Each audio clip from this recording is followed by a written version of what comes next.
Hi and hello friends, welcome to tasty birds. இன்றைக்கி நம்ம இட்லி தோசைக்கெல்லாம் தொட்டுக்கிற மாதிரி ஃபட்டாஃபட் சாம்பார் எப்படி செய்கிறதுன்னு பாருங்கள். அதுக்கு ஃபர்ஸ்ட் நான் பாசிப்பருப்பு எடுத்துக்கிறேன். அதில் 6 சின்ன வெங்காயம் சேர்த்துக்கிறேன், 4 பல் பூண்டு சேர்த்துக்கிறேன், அப்புறம் ஒரு தக்காளி கட் பண்ணி சேர்த்துக்கலாம். அது மூழ்கிற அளவுக்கு தண்ணி ஊற்றிக்கலாம். அப்புறம் ஒரு பச்சை மிளகாய் சேர்த்துக்கோங்க. இதை ஒரு 2 விசில் விடுங்க, சீக்கிரம் வெந்துடும். தாளிப்புக்கு 1 ஸ்பூன் எண்ணெய் விட்டுக்கோங்க, கடுகு போட்டுக்கோங்க. கடுகு பொரிஞ்சதும் சீரகம், வெந்தயம், மிளகு அதெல்லாம் சேர்த்துக்கோங்க. பெருங்காயம் போட்டுக்கோங்க.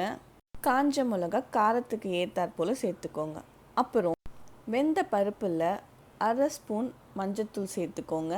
உப்பு உங்களுக்கு தேவையான அளவு போட்டுக்கோங்க. கடைசியாக நம்ம தாளித்து வச்சுருந்ததை பருப்போடு சேர்த்துக்கலாம். அதை கொஞ்சம் நல்லா கொதிக்க விடுங்க. கொதித்ததும் கொத்தமல்லி போட்டு இறக்கிக்கலாம். அவ்வளோதான். இதை நம்ம சுட சுட இட்லி தோசைக்கெல்லாம் சாப்பிடலாம். இந்த ரெசிபியை ட்ரை பண்ணி பாருங்கள். பிடிச்சிருந்தா சப்ஸ்கிரைப் பண்ணுங்கள். தேங்க்யூ.